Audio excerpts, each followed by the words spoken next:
Do you know that approximately 2 billion users engage in Instagram Reels monthly? And of course they wouldn't know that they are reducing their attention span. Hello and welcome everyone to our podcast, and I'm Ayan, your host.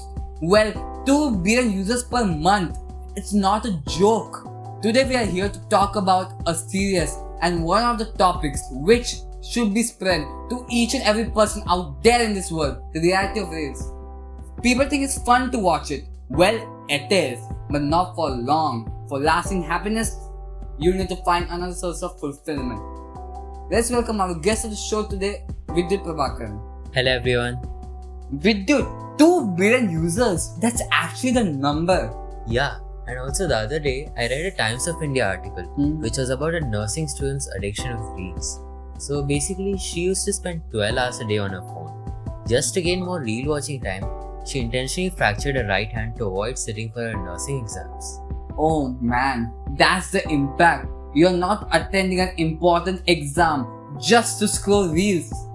And the sad part is, they realize it after it's all over. Yeah, you are right. But then, how did this all start? Like, I'm sure once it was for some different purpose, but now people are using it in a different manner. Like, it wasn't directly, but Vine was the first one to publish short 6-second videos back in 2012. Then in September 2016, TikTok was also launched for the same purpose. In 2020, Instagram Reels was launched to compete with the popularity of TikTok. Along with that, YouTube Shorts was launched in September 2020. Okay, but then, did you ever use these features at the earlier stage of the launch just for the sake of maybe curiosity? Yeah, but then I used it in the early 2021s. Initially, it wasn't personalized. So the content which I got was mostly about lifestyle, people experimenting with the feature, and similar stuff. Did you ever try it out maybe around 2024? Maybe for this podcast just for the sake of research? Yeah, before coming here, I was just checking on the shorts feed on a guest account on YouTube, just to get a fair idea on what's going on. The content which was there was mostly different from what I watched back in 2021. This time it was some random stuff like a boy spilling juice and laughing, and some others can be categorized as wholesome stuff too. Well, a boy spilling juice cannot of course be categorized as productive stuff. And plus, how many minutes did you check out the feed? About 3 minutes? I'm sure that if you had watched more, you could have found more stuff which is not productive. For example, maybe just some random people dancing and then just falling down and laughing. Yeah, that's right. And I heard you were a YouTube creator before.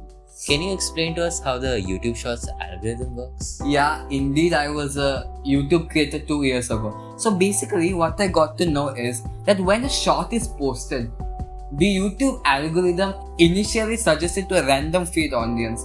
Note the word random here is because this audience may not be the target audience too. If by chance good response is provided, then the short will be suggested to more people. However, the moment when people provide a not so good response, then the short will stop being suggested to more people. Okay. I know how the Instagram Reel algorithm works. Okay. When a reel is posted, in the first 10 minutes, the algorithm suggests it to the first set of followers who are with you from the beginning. And if good response is provided, then the reel would be suggested to the next set of followers and towards a greater audience. If not, you need to try again. Oh, well, we are going to discuss later about how people can overcome this reel addiction. But then, how can a person be addicted in the first place? Well, I listened about it on YouTube a few days ago. So basically, initially when a person starts watching reels, that person will experience a dopamine spike. They'll be constantly thinking that the next reel would be better than the previous. It's just like any other addiction. The more you feed the brain, the more it wants it. And then one will be searching for that one perfect reel which can properly satisfy the dopamine level. They will continue scrolling for hours, but then they would unfortunately never find it. And also what happens is that you would mostly be in a state of confusion. You know that it's harmful, but then just for that dopamine spike, you tend to just start off with one of those 30-second short videos, and you won't even realize when that 30 seconds would become an hour. That's how dangerous these short videos are. And then people will think that there's nothing wrong. But then, when the science begins to show, they tend to deny it. However, deep down inside, they know something's wrong. Plus, one will tend to relate more with the stuff that's online rather than what's around them. For example, if you have online friends and when it starts feeling like they're much closer to you, then you will start valuing them more than your real friends. Yeah, that's right. Well, but what is the impact on the youth of a country? Because the youth is the future of a country. I'm sure that the impact of reels on a teenager is much more than the impact of an 80-year-old man watching reels. Yeah, that's right. The impact of youth watching reels is actually very severe because the teenage years are the most important phase of someone's life. Firstly, of course, it reduces your attention span a lot. So, a study was conducted back in 2023 where 51 Bangalore-based young adults who had high reel usage were tested, and they had significantly lower focus scores. So, and also, I'm sorry to interrupt, but when the youth starts watching those 30-second clips, their brain will start adapting to that pace. As a result, they can't focus for a long-term period of time, and this will hamper not only their studies but also any activities, whatever they're doing, such as drawing, singing, or even dancing. plus, the risk of depression will also increase. Let me explain this one with an example. So basically, a student starts seeing an influencer doing a few seconds of gym workout and just flexing his body. But then a lot of people will feel insecure about themselves and compare themselves negatively with that influencer. And it leads to depression. Yeah, that's right. And also, the users watch reels at early evening hours, just 6 to 9 pm. Other timings also include 12 to 2 pm too. Sometimes this 6 to 9 pm timing can also go to late nights.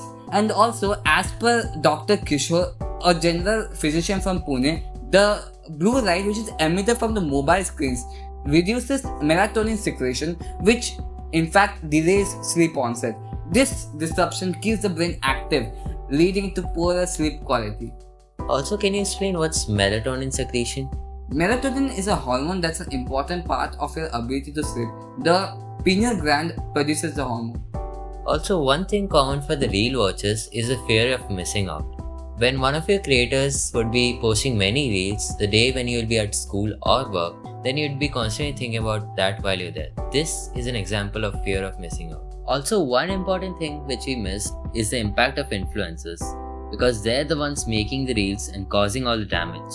Well, let's leave something for the part 2, right? Yeah. Anyways, the impact of influencers is the most important topic, and especially the show-off culture.